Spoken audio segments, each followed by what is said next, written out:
आज की इस वीडियो में उपहार इस पाठ के स्वाध्याय के सभी उत्तर यहाँ पर देखेंगे। तो शुरू करते हैं। प्रश्न पहला, नाम हमारे।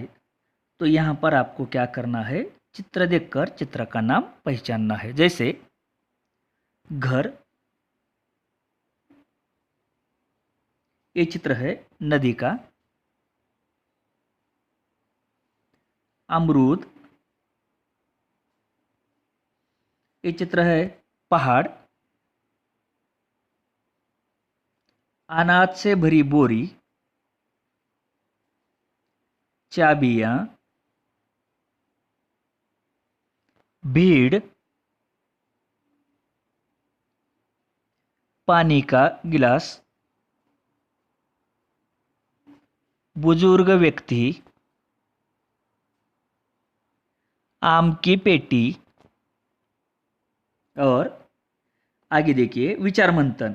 ईमानदारी चरित्र निर्माण की नींव है। तो इसका अर्थ हम यहाँ पर देखेंगे। ईमानदारी की भावना अर्थात सच्चाई की भावना ईमानदार व्यक्ति के सिर पर ही ताज होता है। जो व्यक्ति ईमानदारी को अपनाता है वह सच्चा और अच्छा होता है। यदि व्यक्ति ईमानदार है तो उसका व्यवहार निर्मल होगा। ईमानदार व्यक्ति में समाये गुणों के कारण उसका चरित्र भी अच्छा बन जाता है। लोग उसका सम्मान करते हैं। इसलिए ईमानदारी चरित्र निर्माण की नींव है। अगला प्रश्न, मैंने समझा। इस पाठ में आपने क्या समझा? तो इस पाठ में आपने समझा कि इस कहानी से मैंने समझा कि हमें हमेशा सच बोलते हुए ईमानदारी का रास्ता अपनाना चाहिए। मेहनत व लगन के साथ हमें हमेशा विकास की ओर आगे बढ़ना चाहिए। भाषा की ओर, तो आपको इस शब्दों के समानार्थी शब्द कहानी से ढूंढकर यहाँ पर बताने हैं, लिखने हैं। तो इसका उत्तर देखिए।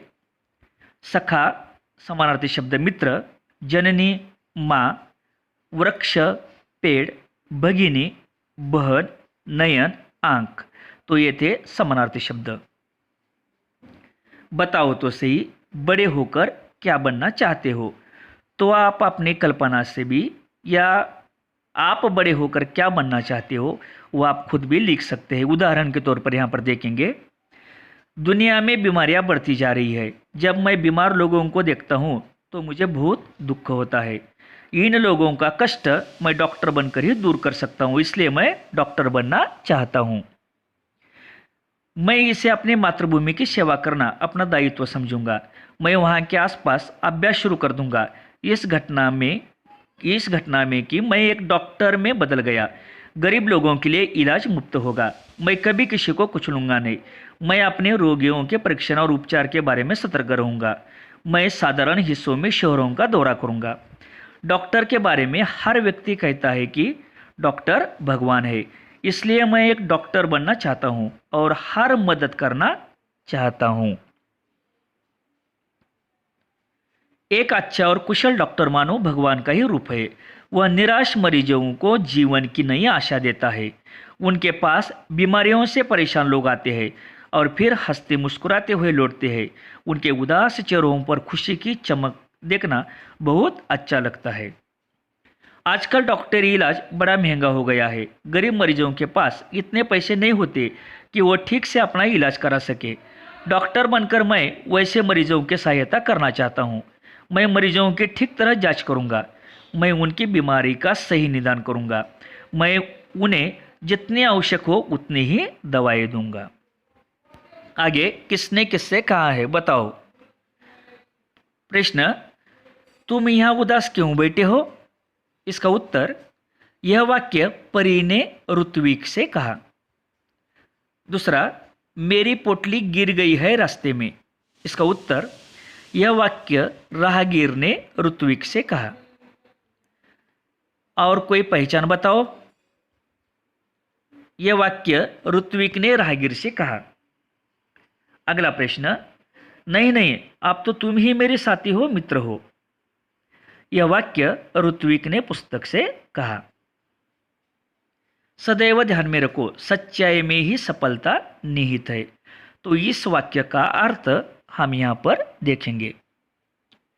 माताजी और पिताजी कहते हैं कि झूठ बोलना पाप है। यदि हम झूठ बोलकर अपना कोई काम बना लेते हैं तो यह गलत बात है।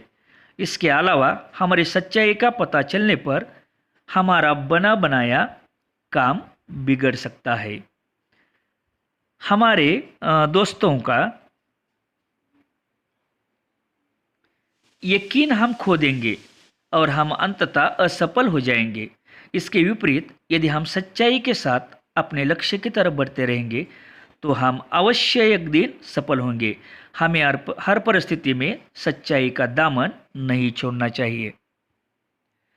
जरा सोचो, बताओ, यदि तुम्हें परी मिल जाए तो बच्चों एक कल्पना करके इस वाक्य पर लिखना है। यदि मुझे परी मिल जाए तो मैं अपने और अपने दोस्तों के लिए ढेर सारे खिलौने मांगना चाहूँगा। मैं परी से अच्छे अच्छे खाने की चीज़ें मांगूंगा। मैं अपने लिए ढेर सारी खुशियाँ और रोमांचक कहानियों की पुस्तकें भी देने के लिए कहूँगा। मैं उसे कहूँगा कि वह मुझे पूरी दुनिया की सैर कराए। मैं उसके साथ उड़कर परियों के देश को देखना चाहूँगा। मैं उसके साथ चांद, सितारे और मंगल ग्रह की भी सैर करना चाहूँगा। इसके बाद पृथ्वी की सुंदरता को भी देखना चाहूँगा। मैंने उससे पूरे संसार के दुख और दर्द गरीबी को हमेशा के लिए दूर करने के लिए कहूँगा। अपने साथ साथ दूसरे लोगों को भी स्वस्थ और संपन्न देखना चाहता हूँ। मैं परी से कहूँगा कि वह पूरे संसार के लोगों में प्रेम, भाईचारा और बंधुत्व की भावना ला दे, जिससे पूरा विश्व एकता के सूत्र में बंध जाए। अगला प्रश्न, अध्ययन कौशल्य। किसी परिचित अन्य कहानी लेखन के लिए मुद्दे तैयार करो। अभी तक हमने मुद्दों के आधार पर कहानियां लिखी है, लेकिन यहाँ पर कहानी के आधार पर हमें यहाँ पर मुद्दे तैयार करने हैं। जैसे कहानी का नाम कछुआ और खरगोश, तो इस कहानी के मुद्दे यहाँ पर दिए गए हैं, आप ध्यान से देख सकते हैं।